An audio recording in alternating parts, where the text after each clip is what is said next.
Yo, Andy, man, I really had a great time talking about them horror movies, man. I thought it was long overdue. But now here we are with the emails, and I kind of still feel like, based off of our horror movie talk, we should have some sort of an intro for these emails. So tell me what you think about this.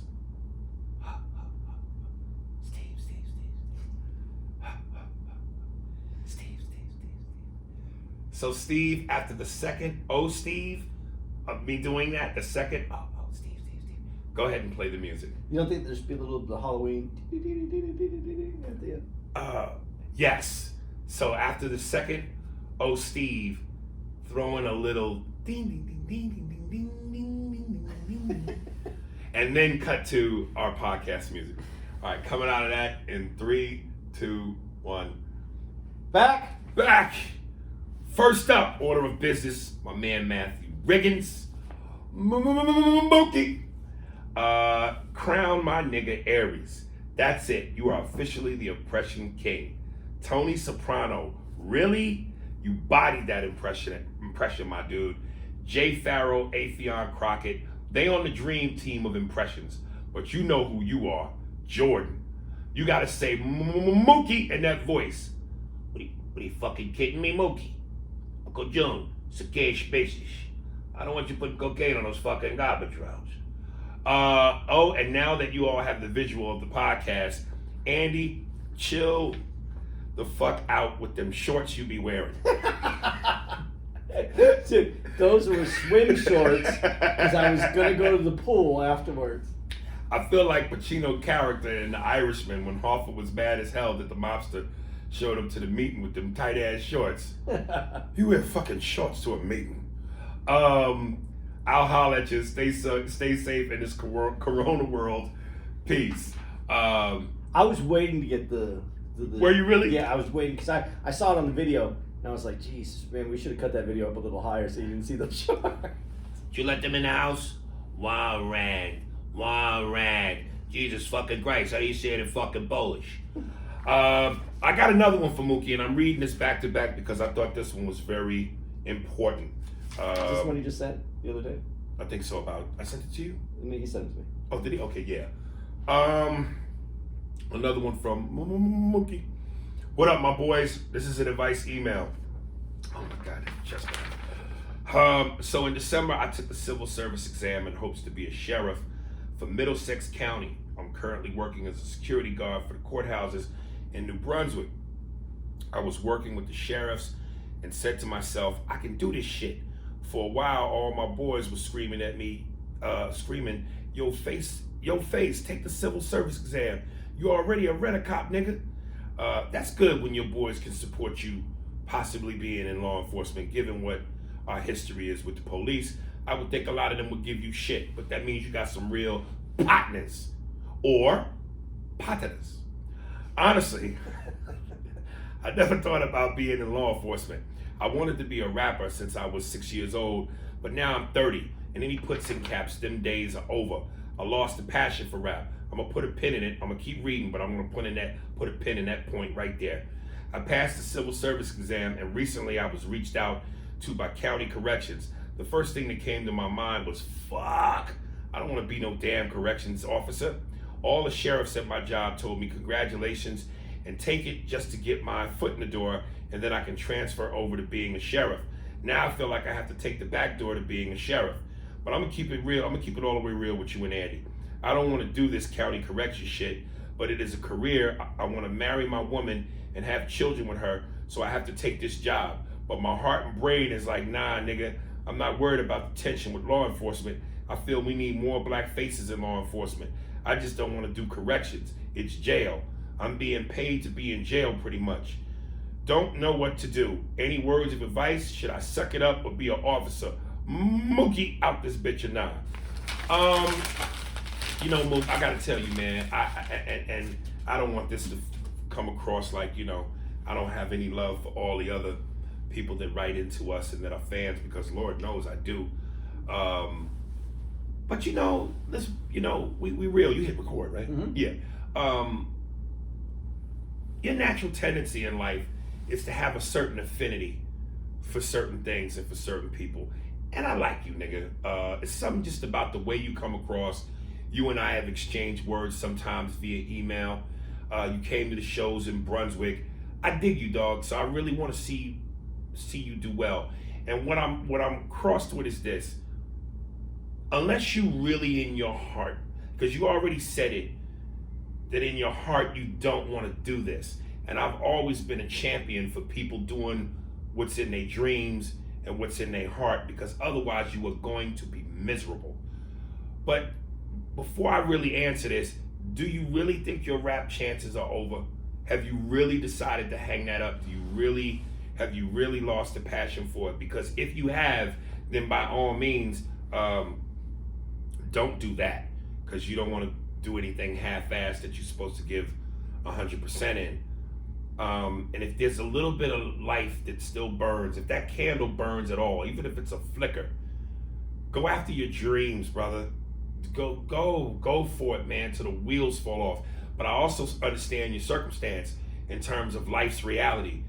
You got a woman, you want to have a family, you can't pay the bill on dreams. So I get it. I guess I'm trying to say, if selfishly, if there's a way to do both, if you still feel like you want to do something in music, maybe even if you don't rap, find a way to be around it.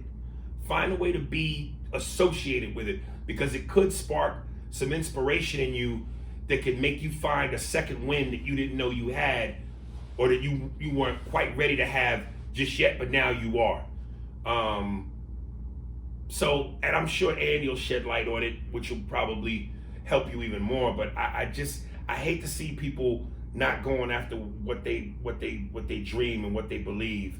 But I also understand it's a hell of a, I don't know if conundrum is the right word, but it's a hell of a situation, because you gotta live life. You gotta do what's practical. So, No, I like what you said though, because if there is any desire to still, be musical, mm-hmm. I'm not even saying be the artist like you just said. If you produce, if you can, I don't know if you do your own beats. I don't know where you are in your attempts of being in the music industry.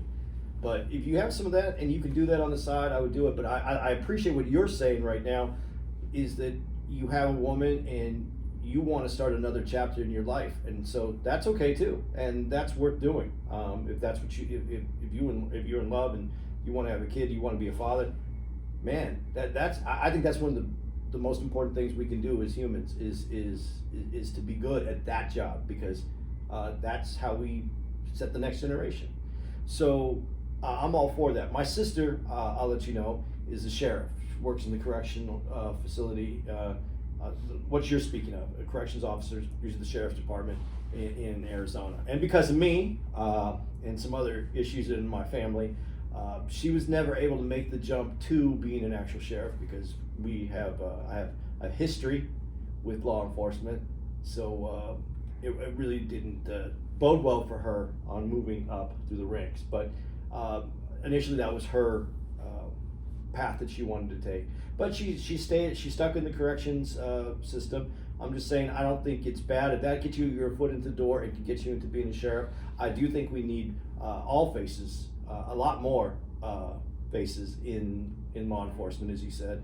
I think it's admirable work. We do need. I don't want to use Trump's law and order speech, but we do need protection, and it would be great to have people that do it, who have accountability for who they are as people. I don't know you personally, but like Ari said, you feel people. So I think it's great if you can get your foot in the door and that's something you want to do and have a career. Fantastic. So, but don't. Or what you could do is infiltrate the system, brother. Get in from within and change the power structure. Point out the fucking pigs and the devils who are trying to kill us. Rat them out and get them from the inside. AKA codename Leroy Furious. And you could do that too. But yeah, man, I have a lot of respect for what your new destiny in life is, and to do the family. So congratulations on wanting to do that. But yeah, keep your toe in that in the music water if you can. Yeah, man, and maybe while you fucking your woman, you just rapping as you stroking. know what I mean? That way you could infuse some of that rap hip hop DNA into your future child. Every time you pumping and you fucking the pussy, you start rapping. You know what I mean? If you could have recorded that girl from next door, you might have been able to lay down some beats. See? God damn it. Uh-huh. All right. Good luck, Mook. Keep us informed, baby.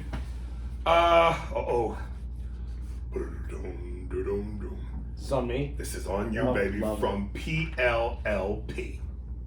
And remember, last we left off with PLLP, me, Andy, and Neri Signs were all dumbstruck by his ability to want to annihilate the police force single-handedly by himself. So he follows up. Sup, Aries? The last email I sent was a reaction to what you said, let's not do it. While addressing black people, I understand your stance with the Selma quote and killing us, but they have been killing us and locking us up for nothing. I don't question your love for your people. I just disagree with your statement. I'm not trying to change your mind, but you can't be angry at these brothers for shooting them pigs. Again, I, Aries Spears, I am in no way associated with this ideology and this thinking. I am exempt from all responsibility and actions, therefore, and so on. Now, this email is more directed towards that pink skin, slick talking, yarmulke wearing motherfucker. Yes, you, Andy. In episode 191, he throws slick jabs at black people when y'all were talking about Doc Rivers. He said black people would complain if that was a white coach losing and say they wouldn't give him the many chances if he was black. Do you know there are only 8 black coaches in the NBA and the players are 80% black? Also, at least Doc Rivers has a ring. How many of them white coaches got that? Then this dude went on to blame black people low voter turnout in 2016 for Trump. First of all, you crackers voted him in. Secondly, there is a huge voter suppression of black people. Thirdly, why are black people always supposed to save America? And fourthly, fuck you. Respectfully, Leroy Jenkins. I've never felt so respectfully fucked before in my whole life. Power to the people, nigga.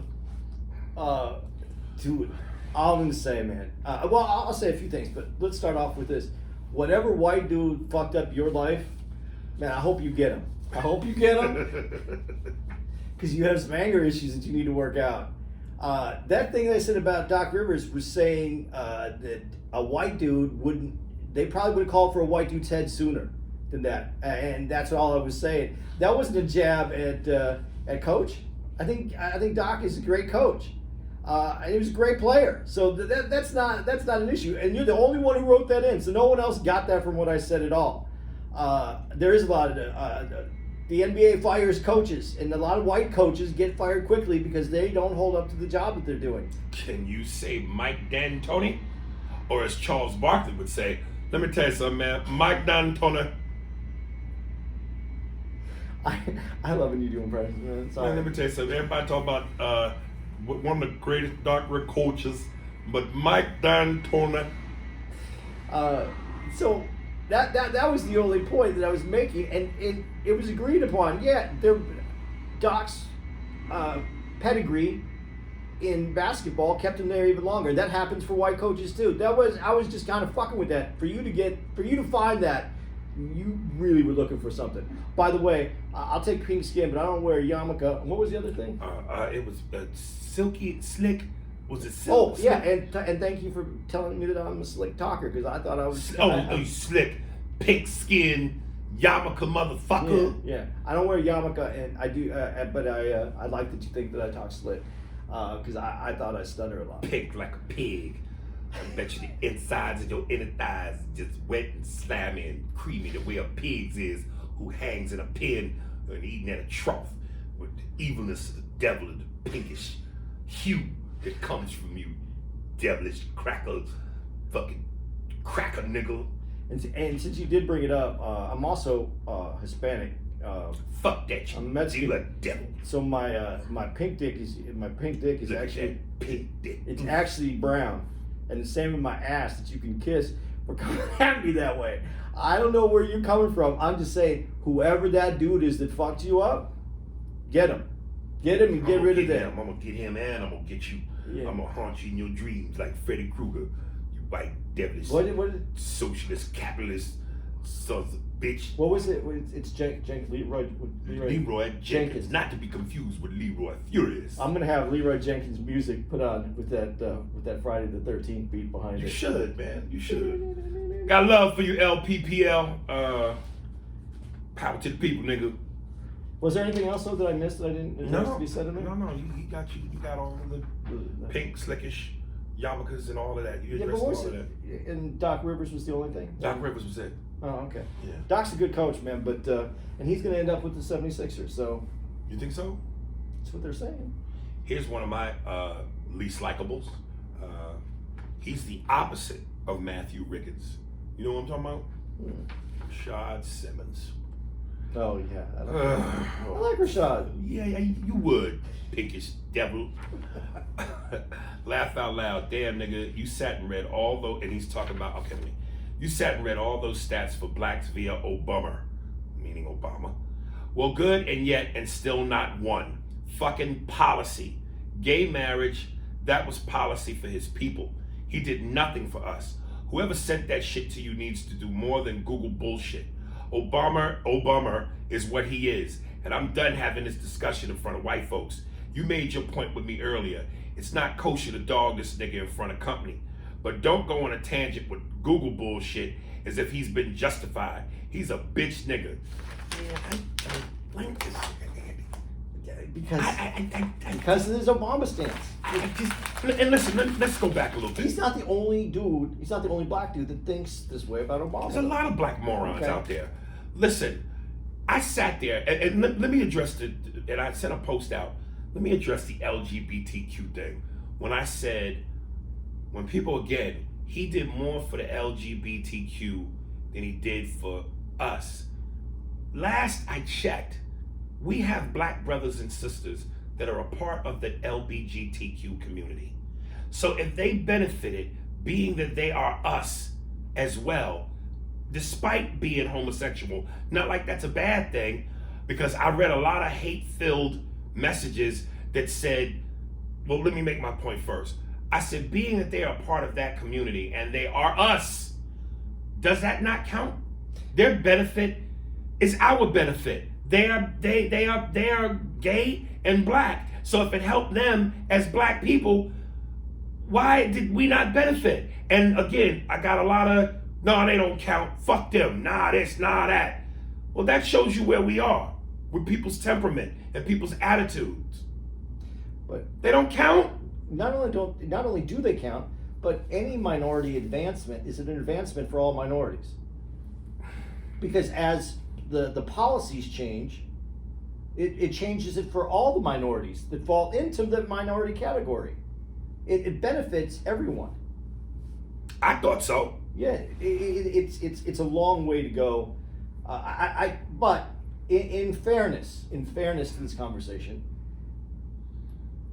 black men, I'm going to say the black community, but black men in general, have suffered the most in this country with its laws and how they treat minorities in this country. Black men. Would you agree with that or disagree with that? I would agree. Okay. So to see the LGBTQ community come out and with strong and getting strong support in a relatively short amount of time, I can see some of the frustration. I understand some of the frustration that we were here, we've asked for this, and it's taken forever to get it, and it seems like this group that isn't represented necessarily just by minorities, also represented by white men, comes out of nowhere, and I shouldn't say nowhere,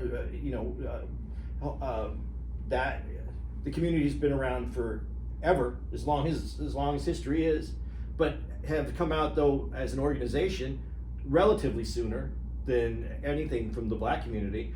And it does seem a little like the black community's waiting, and they kind of got bumped ahead in line.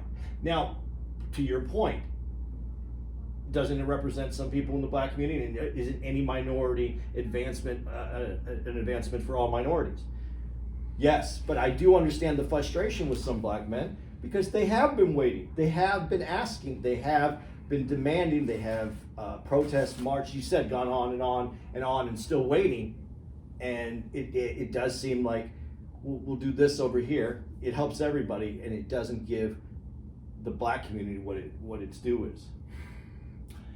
What's the most disheartening thing to me is that I sat there and I read all that stuff about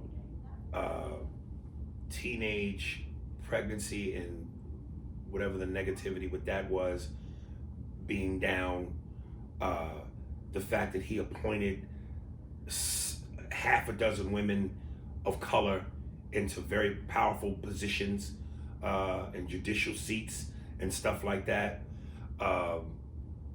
Healthcare and how much black people benefited from that, and all the other things that he did from a number standpoint.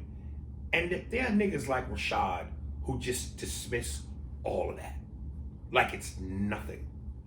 And despite, again, what he was up against, the resistance, the racial bullshit and the unfairness, the hypocrisy, the contradictions, them Congress fighting him tooth and nail on so much of what he tried to do, which we know was based in racism.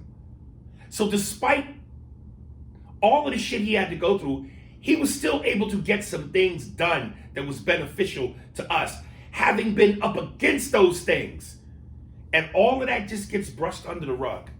I don't think it gets brushed. It is. That's what he's doing. That's what so many Negroes like him are doing. But what about the other side that I just said? You're waiting. You've been standing in line, and you feel like you got passed over a little bit in the line because. Okay, but let's be honest. You really expected him to get it all done? No. One of my favorite lines in The Sopranos is when he tells Richie Aprile, you know, you're like a woman with a Virginia ham under her arm, and who's hungry, but you're complaining because you got no bread. I don't even think a lot of you niggas know what that means. Let me say that again. You got a Virginia ham under your arm, and you're hungry, but your complaint is you got no bread. Eat, motherfucker. You got food right there. You're being picky over bread. It's like Obama did so much. Could he give you everything? Meaning the bread too? No. And again, look what he was up against. Of course not. But he gave you some ham. You niggas ate. Come on, man. Well, you know, and this goes to what you say all the time. If you take every accomplishment away that he had, take them all away. Just take them all away. The one accomplishment that you can't take away is every black person in this country now, when they raise their kids, can say that when you grow up, you could be president. And so many black people went, fuck cultural symbolism. That's not just symbolism. That is I know it is. That's achievement. That's achievement. That's an achievement. And it's proven. It's a historical, documented, forever in the books achievement. And it's also a place now that you can aim for because it's shown that it can happen. So your kids now have belief in that. How do you downplay that? But again, this is where people don't get me, because I can agree with you and then say, but that man standing in line waiting for his opportunity. And I understand that frustration. But let's deal with the reality. That's why I said this is not a sprint. It's a baton race. Everybody wanted a sprint finish. Once Obama started, he went through the ticker tape, finished, got everything done. There was no way that was going to happen. It's a baton race. He started, he took it as far as he could take it. Now the next black president will have to pick up the baton and take it to the next one. And guess what? He won't be the finished guy. It may be a bunch of niggas that have to be president before we finally get it right. No, because there's no finished guy, and this is the reason why. And this is what gets missed. What you're looking for is for the advancement in the black community, correct? Is that what he thinks is missing? That he didn't advance the black community? Yeah, that he didn't sign no policy. Okay, but here's the problem with that. As black people advance, the needs of certain parts of that community change. They're not the same needs as other parts of the community. So as more and more black millionaires and billionaires enter this economy and become part of this economy and the growth of this nation and influence on this nation, their needs have changed completely from the needs of the black community that they moved away from financially. Now they want the same policies that white billionaires and millionaires have been enjoying, because that's how they make money. Right. So this isn't just about changing things for the advancement of a group based on a minority. It's also based on your financial status, what you need in life. Because as you go through this, we live in a capitalist society. As that changes, your needs change. Because if you want to give back to your community, you still need those financial breaks to even be able to go back and pick up out of that community. It's so much more complicated. It's not a magic wand. It's not a wave, and it doesn't change overnight. It's not going to happen that way. Yeah, and again, I just think that for so many of y'all to be dismissive of what he had to do, what he has done, given what he was up against, is a disservice to us as a community, because it further perpetuates this truth that we don't stand together. And again, nobody's president. I mean, nobody's perfect. Certainly, no president could ever be perfect. But just the fact that historically we have never stood by each other and supported each other, despite whatever the mistakes, flaws, underachievements have been accomplished. Other races do it. White folks do it. We don't do it. What? It's thought of that white folks don't do it, because in the big picture it looks like they do it, but white people aren't for white people. Well, white people are for white people when it counts. Overall, yes, white people are for white people. In the progression, they want to see white people. They like to turn to their left and their right and see other white people around them, but they're not for them. They're not trying to make white people. Listen, as far as humanity goes, there's no difference between Jeff Bezos and the guy who works the garbage route. There's no difference as a human being. They're both equally human. Right. Okay? But the difference is, I know Jeff Bezos' name, and I have no idea what the guy who does garbage's name is. But you're not going to be naive enough to think that's the only difference. No. But I'm just saying that's how big the difference is. That I know one's name, and I don't know the thousands of people that are doing the other job. So now take those apart, and now we got to look at the humanity of it. You think the people that are in that category of the Bezos care? Really? And Bezos, I'm going to use Bezos as a great example. He's the richest man in the world right now. How come the people who work for him at all their positions aren't the highest paid people in those positions throughout his company? He has more money. That company's worth more money than any other company. Why isn't his guys that work on his dock making $2 an hour more than the guys who work at Apple's dock? Apple's the second richest company. So why aren't they making? Because he doesn't give a shit. Because people care about themselves and their situation. They hardly ever go out of their own circle. Bezos actually has, to me, Bezos has the responsibility to show the world what a great company could be, because of the amount of money his company is worth, the amount of business that he does. He could put people in positions to show how good the company could be. Back in Detroit, back in the day when we were the greatest automaking company in the world, when we had the best cars in the world, people retired as millionaires from building cars. They had their stocks and the retirement that they were paid into. When they retired, they had money waiting for them at the end. And then they tightened up the margins, and that money wasn't as available, and that's what kind of bankrupted the automobile industry. But that's because they weren't putting money back into the people. Money goes into the people, you have a strong economy, and people do well, there's less problems between people. Because what people want is to have a good life. They want their kids to have a good life. No, not everybody has to be a billionaire. Some people have to be the garbage people. And you know what? That's okay. If you're treated well, if you're financially equipped, if you can put food on the table, if you can send your kids to a better school, if you can give them a better life. I have no problem with that. If that was where I was, like some people just want to install tile. Not everybody wants to be the head of a multi-million-dollar company. Not everybody is qualified to do it. But our humanity should be equal. As people get irritated with me as I go back and forth on things, it's because I'm trying to balance humanity. And it's our humanity is what is the most important thing, and we can't get to that because we work in a world that's about money, and we don't know how to do. I'm embarrassed that Bezos' company could be that wealthy, and there's people that can't afford to put food on the table. How is that possible? I hear you. Just to tighten it back to my point, I just don't understand how we benefit from denouncing Obama. You don't. I just.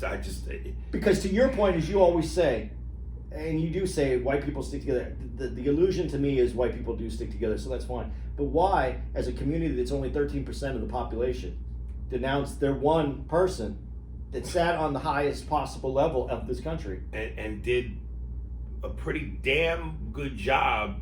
He didn't embarrass anybody. And I think he did a pretty damn good job, again, considering everything that he was up against. And to just sit there and go, he did nothing. And I read so many comments on my Instagram where it's just flat out, he did nothing. Not one thing. Name one thing he did. I'll wait. And I sat there, and even as I read all that, it was like I read nothing. It was like Rashad said, oh, you read that bullshit, some fake Google. Now it's fake. Sometimes our black non-believers are just as bad as Trump supporters. Well, and their denial. It's unreal. Well, and I'm not trying to shit on Trump even more. And I don't have to work that hard at it. When you just said, he didn't, like I said about Obama, he didn't embarrass anybody. He made me happy. Listen, I didn't agree with all his policies. I didn't like the way he did everything. But he never embarrassed me. He never embarrassed me in this country. He never embarrassed me out into the world, into the other countries, the other leaders. I can't say that about the white dude that's in the office now. And I felt like even if you took those moments, didn't embarrass anybody, forever etched in the history books in terms of our legacy and our history, the accomplishment, the factual accomplishments that I named, even if that was it, that's enough. That's enough for now. I'll take that, because it could have went the other way, and then can you imagine what people would have said? Then could you imagine the look, how that would have made us look? Al Sharpton, 1980s president. Yeah. I'm not trying to shit on Sharpton either. I'm just saying that would have been a look. He was a fat nigga with a perm and a gold chain and a medallion and some jogging suits. You said perm, right? Perm. Okay, yeah. That was. No, I want to make sure you do that in. Yeah, that was enough of a look. I'm not. That's not to shit on you. Obama came in, and you know what makes me mad too? If I say, and he was well spoken, people think I mean, oh, well, you said he's well spoken. Yeah, he's a black guy. He's articulate. Yeah. No, as a president, as orator. Yeah, as a president of the United States, he was one of the most well-spoken presidents. Listen, in terms of speaking skills and abilities, and in terms of a voice, that's a talent. Connect and emotion. Dude, he's right there with Dr. King, man. Like, Dr. King's voice was specific. The way he spoke, the things he said. He connected with you. His draw. I believe that when we come together in a D like this, like it drew you. Obama, when he would speak, we can be better when we try. Every human being, like my daughter Sasha Millett, we've got to come together. We can be better than this, because we're not just a nation. Like, goddamn, it was like hearing a singer sing. you were like, yo, who's this motherfucker? That in and of itself, for black pride, you the same way pre-drugs Whitney, you could look at Whitney and hear her when she sang the Star Spangled Banner. Yeah. As beautiful as that was on a human level, and what I love about that clip is they cut to grown white men crying. Yeah. Okay, so on a human being level, that's wonderful. But come on, man. As a black person, you're going, that's us. She's us. We come from that. But as a black woman, she looks like me. How the fuck don't you feel that? The first time you saw Michael Jackson moonwalk, you went, that's niggas, that's what we do, baby. And here's Barack. I remember when he gave his acceptance speech, the DNC in Denver. And he was so big, they put him in the stadium, in the football stadium. And the cameras and the way he spoke, and it was like, you felt like this motherfucker's special. And he represents us by the color of his skin. Come on, man, I don't get that. Let me ask you this question then. Let me ask you this, because this is something, when you brought up Whitney Houston and Star Spangled Banner, it made me think of something in a different way. Are the men and women that are against Barack, black men and women, that are like, he didn't do anything for us. Right. Okay? Is it because Obama had a way to connect, and you just said it, when he does the speech, and we could do better. We as a nation. Right. Because he connected not just with the black community, but also with the white community. Right. And when you said that about Whitney, and you saw white guys crying in the audience, Right. She didn't connect with just the black community with that song. She connected with the nation. Yeah.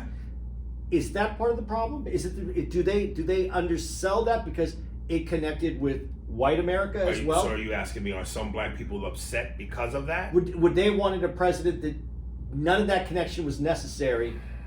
It needed to be focused on black America. I wouldn't say that they thought it should just be focused on black America.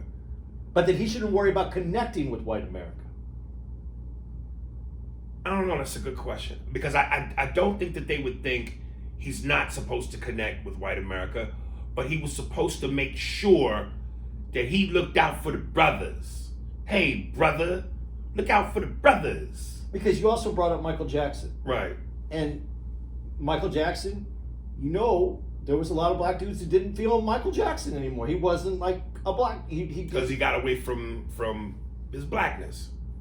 I don't know. But I never sensed that Obama got away from his blackness. No. But what I'm saying is he connected with America in general, and not just with the black community. As he was supposed to do. Exactly. I understand that. But do you think that might be some might have disconnect? Some might have. Because I gotta believe that if you don't understand that part of his duty was to be presidential, and in being presidential, you have to be the president for everybody.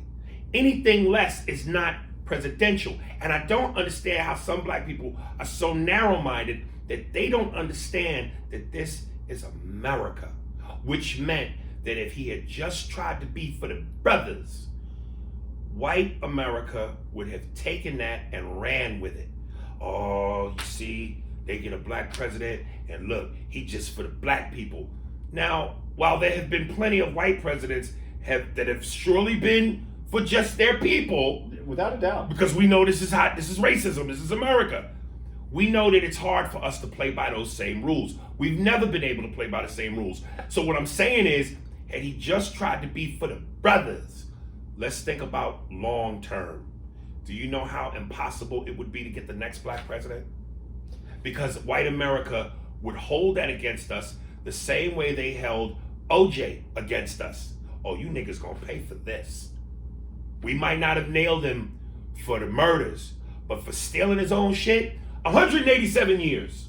Which everybody admits the punishment didn't fit the crime. So if Obama's just for the brothers, then guess what? They're gonna take it out on the next nigga trying to be president, or the next possible what could have been black female president. They're going to suffer from Obama just being for the brothers. And how the fuck does that help us? Well, in the long run. And I wish presidents continue to remember this. When you're president of the United States, and I'm saying this specifically to a president right now, if you're president of the United States, you're president and you represent the past of this country, the president of this country, and the thing that I think that they need to remember even greater than those two things is they also represent the future of this country. Right. And when you speak the way Obama spoke, I felt that. Right. I felt the whole thing that I just said. When this dude is speaking right now, he doesn't represent the future at all. And when this is something that's different that I didn't talk about when we did the Biden-Trump episode and the debate. If you got to represent the future. And when I saw Obama, when Obama spoke, he spoke directly to that, the future of this country. That whole we can do better as a nation. That speaks to the future. Right. I'm a little bit. I get a little. I'm like I said. I wasn't like Obama's the greatest president, but I knew what made him great, and I think that I don't understand when you get these emails that none of that's recognized. No, and none of it's recognized because black people have always had this stigma of crabs in a barrel. We hate to see each other shine. And I just wish more black people were open to the understanding. I think that's changing. I really do think that's changing. I think it's changing too, but I just wish more black people were open to the reality of, the country we're in, the history of this country. Come on, man. If we don't stand together, then what are we doing? There's a sweet spot in people on how they interact with others. And when you have nothing, when you have very little, you're very protective of what you have because you have to divide that up amongst your family, make sure people are you're protective of that. Right. And then there's this part where I think in that middle where you feel like accomplished and you feel fortunate that you have achieved and you give back and you're open to letting others in and bringing people up because you feel rewarded for what you have accomplished. Right. And then there's this next step that's rich. And if you don't keep getting richer, then you must be getting poorer. And I think that both the poor end and the rich end, somewhere in there, the humanity of us goes away. Right. And in that middle area the humanity goes more away in the rich. I don't mean that into the low income, because when you're really poor, you have to think about yourself and your family. You can't think outside that. Right. So I shouldn't say that in humanity specs, but in how you take care of yourselves. But that middle area, there's something about it where I think we're better people when we're rewarded for what we've done, and we appreciate and remember that, and then bring others with us because you want others with you. You want to share this because it's good. Right. I don't know what happens with rich. I don't understand why you would feel that if you were a billionaire this year, that if you weren't a $2 billionaire next year, that you lost money. Again, man, we both speaking in an area we know nothing about, so that's why I'm like, maybe we need a billionaire on the show to explain it, because I would like. Yeah, listen. I told you the mystery of money to me. I gotta believe that once you hit a certain area, I don't know what it is. Something changes. A flick, a switch, something happens. But in my particular small brain, to me, it's just about humanity. It's about how we treat each other, how we're going to be as people. And I don't mean that you have to be nice to people and welcome people, but to be civil to people and to see when someone's in need, to be respectful of that and try to understand that not everybody's coming from the same place that you are, I think is important. I'm not saying you have to roll out a carpet and bring people to lunch and take care of everyone. I'm just saying that there's a humanity out there. Right now, okay, I don't make a lot of money, but when I have food service people come over and I'm doing things, and I don't have a lot, but I made a little bit of money this last month.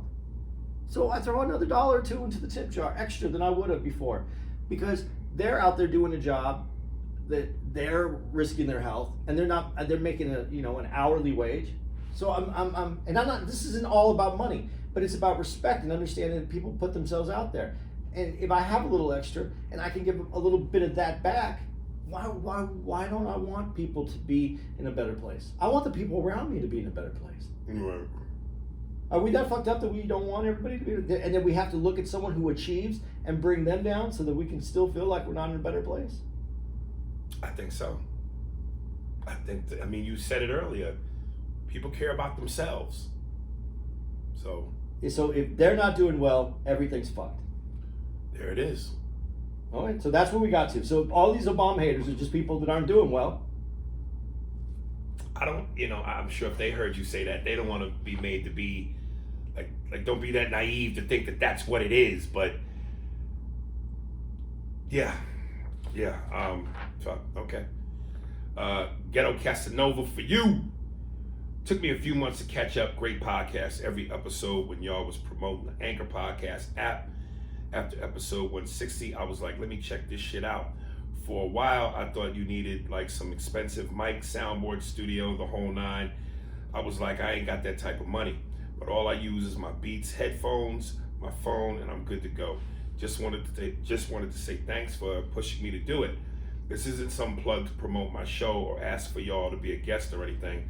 I'm not a bugaboo like that. If the kids still say that. I still have my 9 to 5 as a bus driver. I just see things as an outlet to talk things out, say what's on my mind and stuff. I'm still learning as I go. It's just myself, so I'm really putting on a one-man show. I guess thanks for the push. I'm already 4 episodes in. Not sure if you got my last email, because usually you respond, oh well, peace and blessings, all that, my niggas, Hitman Jones. So he's saying he started the podcast. Yeah, congratulations, man. Yeah, man, congratulations, brother. Yeah, do your thing, baby. You never know where it's going to Did lead. he give you the name of his podcast, though? No, he didn't. Dude, hit us back with your name of your podcast. Yeah, so we can mention it. And when your shit get nice and juicy, we'll come in for the double fucking. We only take you when you're juicy, nigga. J Smoke. What about I like this one. This I like short, sweet, but it's to you and Neri's point. I think you made the point, basically. Remember when we were talking about the parents that try to take advantage of the school system to get their kids a better education, and then you brought up Gilbert Arenas, and your whole point was it's not about race, it's about money. No, that was Neri actually that brought that up. Yeah, he did. He brought up Gilbert. You sure? Yep. You? No, it was, well, you have hit upon. Yeah, I have. Okay. But that was Neri who brought up Gilbert. Okay. And he's correct. Right.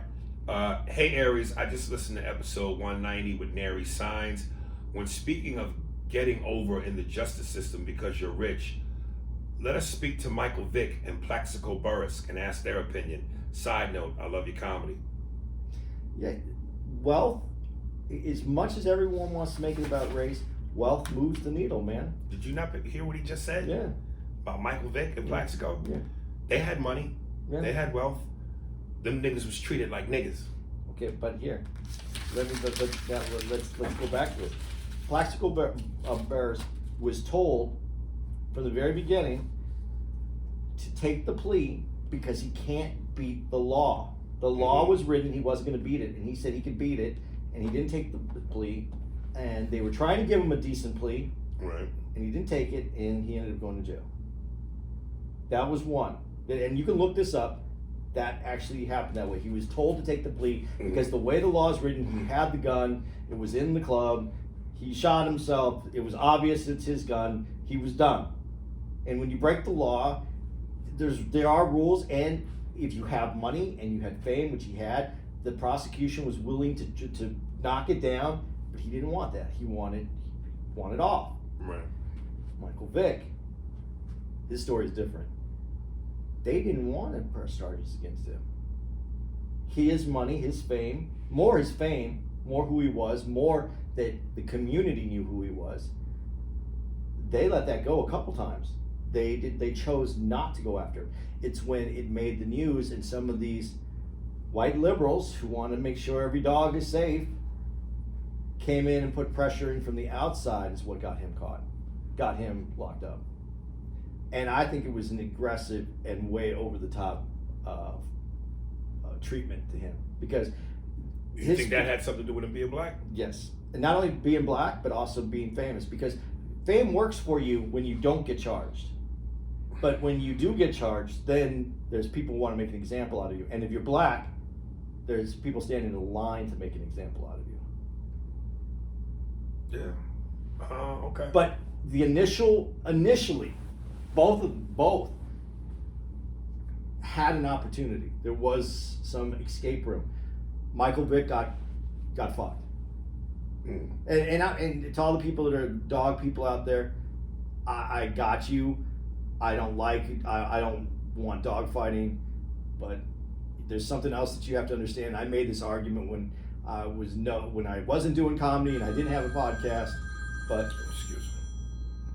It's my manager. Go ahead. culturally, things are different in different areas of the country, in different ethnic groups. I grew up in Arizona. I grew up around a lot of Hispanics, and cockfighting was something that I knew of. And at my younger age, I didn't think there was anything wrong with it. I wouldn't have known that there was something wrong with it because you grow up with it. Michael Vick, they talk about this. The dude who said he still would do it, basically. Right. He grew up with dogfighting, not giving it a pass. I'm saying, though, there's been different laws in this country that have moved from one place to the other. And where we are today is different than where we were back then. And I think that, he was financing some part of it. Yeah, there was a crime there. Did removing him from the league, was that justifiable for how they did that? And they made an example out of him because they wanted him to be the example when he wasn't the person even running the ring? And so I'll go back to the same what I just said. Yes, if you're famous, it works for you until it works against you, and then it works Really against you. really against you. And if you're black, then there's people standing in line to make an example out of you afterwards. So yes, it had to do with being black. It's pretty fucking honest. Okay. Where are we time wise? We're right about there. What is it exactly? About 5 minutes left. 5 minutes left. Okay. From Gold Hunter Bob, Andy's melting pot argument. Hey Aries, this will be a quick email. I just finished episode 124, mail call, and found one small thing that is missing in Andy's melting pot argument. I don't know if Andy is just not explaining it enough, but I will. We are in a melting pot, but we are refusing to melt. Yeah, I know it's small, but it was getting on my nerves that he didn't say it. Sorry if y'all have responded to my first email. I haven't caught up yet. P.S. Keep up the great work. We touched on this a little bit about melting, but I look at black culture different than I do the rest of the cultures that are in this melting pot. Because, and we've had this conversation before, all the other cultures came from Europe. Even our Southwest culture that came up from Mexico really is influenced by Europe as well, because Mexico was influenced by Europe when it was colonized by the Europeans. So that's all European. Black culture, and the reason I say black culture, not African culture, is because black culture was people that were robbed of their heritage and treated almost like seeds because they were replanted and regrown. Black people in America who came from that, when their roots or their ancestries are through slavery, they didn't get to keep their religion, their history, their past. They were replanted. It was like if you took something from one country, a seed from a tree from a country, and you brought it over to this country and you replanted it, it would grow still differently because the soil's different, the water's different, the time of the year is different, the sun's different. And they grew, blacks in America grew up their own culture, which is today's American culture. And so when I look at the melting pot, and because blacks were used in this country that built this country, I kind of see blacks as the pot. We melted. This culture was built around there's only two indigenous cultures to me here in the United States, which was the Native American, the First Nations, however you want to call it, and which were essentially wiped out and don't have influence culturally on this country, other than in the Southwest and how you see it is in history. And then you have black culture, which is the only culture that was rooted from its own, because that culture was developed by having to make do. and making the best of what you have. But I want to make sure I understand his point when he says, because to me what it sounds like is, yes, in theory, we are all supposed to be a melting pot. But when he goes, but we're not all melting. And correct me if I'm interpreting this wrong, but he's saying, yeah, in theory, we're supposed to be doing that. But the reality is, we're not doing that. No, we're not. So when he goes, it's like you kept pushing the theory, but not the reality. I agree with him, but also this is, first of all, getting to America is really, obviously it's a very hard subject to talk about honestly, because it's never really been talked about honestly. It's always been hidden. When you talk about conspiracy theories, it's funny because the invention of America is a conspiracy theory, because it's not true. What you're taught in school is not the truth. It's been hidden and moved around. And now we're getting to the point where everybody kind of knows and we have access to information, so it's not as hidden. The melting was and that's why I just said this, it melted. The Europeans all melted and kind of figured out how to make this work for them, and that was white.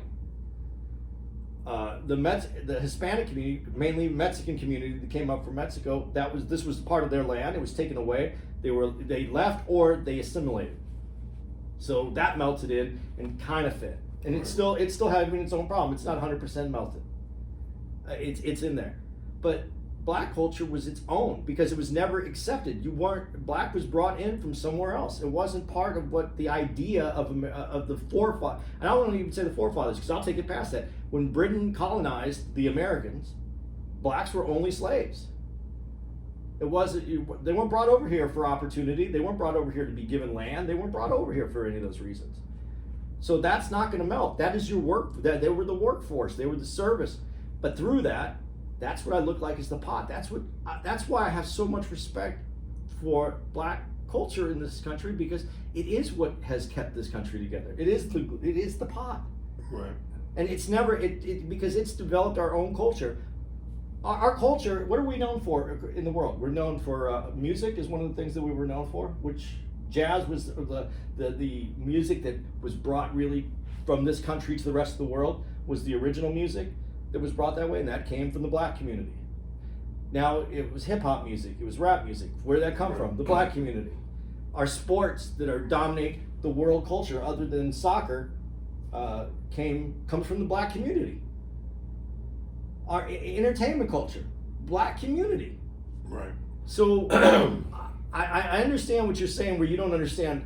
Maybe I'm not explaining it the way that I should correctly, but in its infancy, which America is still only 240 something years old, is still an adolescent trying to figure it out. Right. And I personally believe, and this is where everybody can say whatever they want, I believe that we can still make this work. Right. Listen, and that's where I always, God,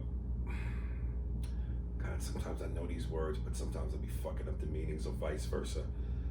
Cynicism. Yeah. I don't know if I'm using this right, but that's where I become cynical. Yeah. When I go, I call you Cap. Yeah. Because that's a noble idea. And from the very day one of, all these laws that were written in the creation of the Constitution, all of that has always been the case in terms of what it should be versus what it is. Okay, but let's go back to that Constitution. When that Constitution was written, it was written by all white men, correct? Yeah. And on the Constitution, now I know there's other papers, but on the Constitution itself, is there any place that says white men? No. If it did, would we still be able to honor that Constitution? I mean, we would have to no in terms of, from a human morality standpoint, but technically, yeah, because that's what was written. But we would make a change. We'd have to make a change to that. That document, as it's written, there was also the Adams. When I say Adams family, it's going to sound weird because of the Adams family. Right. But if we go to the President Adams, John Adams and Quincy Adams, they were vehemently against slavery. They didn't own slaves. They were Northerners too. They weren't the Southern. They weren't the Jeffersons. Right. That's funny. It's Jefferson's too. TV shows. Shows, yeah. Sorry, it's just it's catching me right now. And let's admit, back in the slavery days, those were not good times. No. Did you catch it? Yeah. Good times. Yeah. Okay. John. Yeah. I was ready for the dad to come out and smack one of us. Okay. They were dynamite though. True indeed. Okay. But hey, fucking slavery, whatever it is, these are just the facts of life. Let's cut it. So the point of that though is that document, it could have very easily been written by all the white men in the room that signed that, wrote white men. Right. There was people that were against it and weren't going to allow that. And I think this is where I become Cap for real. Uh-oh. I think at that time, I would have to say there was nothing stopping a white man from writing white men on that paper. There was no black coalition that was going to go, no, that's not going to work out. There was no Mexican culture, Right. that's not going to work out. There's a reason why it's not on there.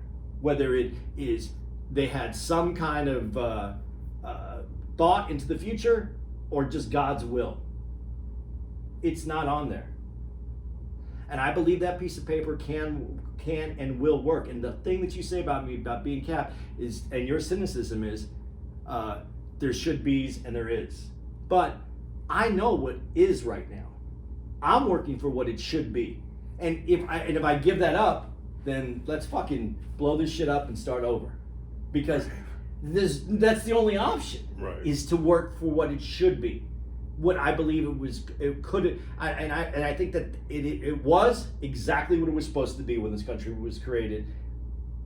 Then that is exactly how it was supposed to be. They rolled it out how it was supposed to be. I don't agree that I agree that there was people against the way that it came out, and obviously it wasn't the majority. And I don't think the country would have stayed together if you would have tried to separate the North from the South on their views on slavery at that time, because we just finished the war with the British, and I don't think it would have stayed together. I think we would have went into our Civil War immediately after that. Right. So for whatever reason, that's how it went down. I think it worked out exactly how they saw it at that time. But today, the people who live here right now, and the opportunity that we have with everything that we've seen going on in America right now, and a president that showed us everything that's wrong with America right now, I think we have the opportunity to do something different. And I'm going to stick with that. I'm going to believe that. All right, here. Well, that's our time. Yeah, but just before we say that's your Yes. time, I just want all the black folks that just heard me say that, you can save your time. You don't have to write down, well, it's easy for you to see that because you're a white dude. And it doesn't affect you the same way that it affects us. And this, I know that. I already know that. But I have to have the belief, even as a white guy, that we can fix this and make it the way that it's supposed to be. And if you don't want me to have that, then again, let's just blow it up and we'll start over. Because if there's no white people out there that feel this way, it's probably not going to get done, because there's still a lot. It's still the majority of the country. This is PPPLPLPP. Blow the motherfucker up. It's the only way we destroy the white pig organization devil stylistics is to blow it up from within and start it over, but this time without the white masses or the pig and the porky skin magnetism. I'm out, nigga.